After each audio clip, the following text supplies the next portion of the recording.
Shred asked Isaac and Charlie to leave. Isaac's first thought was, I don't know, young master would like to leave. Besides, I don't know if the young master will attack Shred directly. With the young master's ability, once the thundering order is issued, it is guaranteed that Shred will not even have ashes. Even if the young master is unwilling to do it in front of so many people, wouldn't it be easy to solve this Shred with the magical powers of the young master in a different way? So, he immediately looked at Charlie, planning to see what kind of decision Charlie would make. What he didn't expect was that Charlie beckoned him directly and said, let's go quickly. After speaking, he turned and walked outside first. Isaac was stunned, only then recovered and hurried to catch up. When the two of them left the yard of the treasure pavilion, Officer Ross hurriedly greeted him and said gratefully, "Oh, Mr. Isaac, thank you so much for this matter today. I will arrange for someone to send you and this Mr. back." Isaac waved his hand and asked in a low voice, "Officer, can we too watch the fun here?" "Look at the fun?" Ross said hesitantly. "Mr. Isaac, the current situation is very dangerous. You know, Shred, that guy has a lot of explosives on his body. In case he really wants to kill himself and detonate the explosives, everyone around will suffer." Isaac waved his hand. "It's okay. I think this Shred has a strong desire to survive. Otherwise, he won't have to spend so much effort to get a Rolls-Royce. Since he has a strong desire to survive, then he is not afraid of his death?" Ross thought for a while and said, "Okay, Mr. Isaac, then I will trouble you two behind us. I can take care of anything else." "Okay," Isaac hurriedly said. "Thank you, Mr. Ross, don't worry, we will never cause you any trouble." Ross hurriedly said, "That's it, Mr. Isaac, be careful. I'll have a meeting with the leader and touch on the plan." Isaac also said politely, "Officer, hurry up if you have something to do, don't worry about us." Ross then quickly turned and left. As soon as he left, Isaac hurriedly asked Charlie next to him in a low voice, "Master, what are you going to do? Just stay and watch?" Charlie smiled slightly and said, "I want to see who is Shred's target." "What then?" Isaac hurriedly asked again, "If you know who his target is, what are your plans next?" Charlie shook his head. "I don't know now, just watch the changes." At the same time, inside the treasure pavilion, Shred looked at the time and felt that it was almost time for the next step, so he took out his phone and sent a text message. The content of the text message was very simple, with only 2 words, "Goodbye." The other party quickly replied, and the content was also 2 words, "Good to go." This is the secret signal of old sus confidant who has made an appointment with Shred.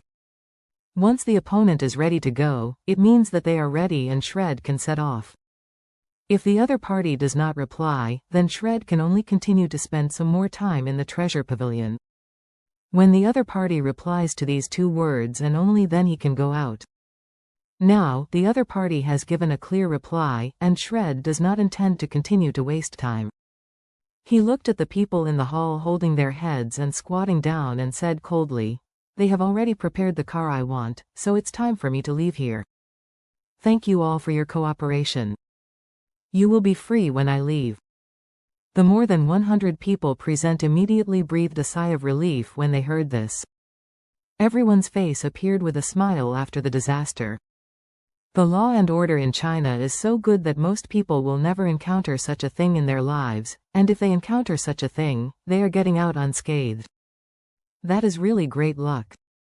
Therefore, everyone relaxed completely at this time, just waiting for the plague god to leave quickly, and then be able to survive this crisis completely and safely. At this time, Shred suddenly spoke again. "Everyone, brothers, I have one more thing that needs your help. I hope you all regard me for being so trustworthy and don't refuse me."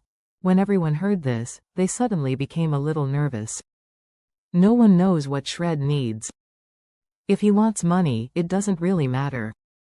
As long as they don't hurt everyone, everyone is willing to give him all their belongings. However, I'm afraid he has other ideas. At this moment, Shred said, "I have asked them to prepare a Rolls-Royce for me. However, if I get in the car by myself, they will definitely not let me leave, maybe killed me in half the way.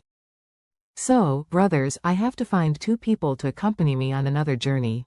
When I leave this city completely and safely, I will naturally let these two people leave. Speaking of this, Shred smiled slightly and asked, "Is there any friend who is willing to volunteer?"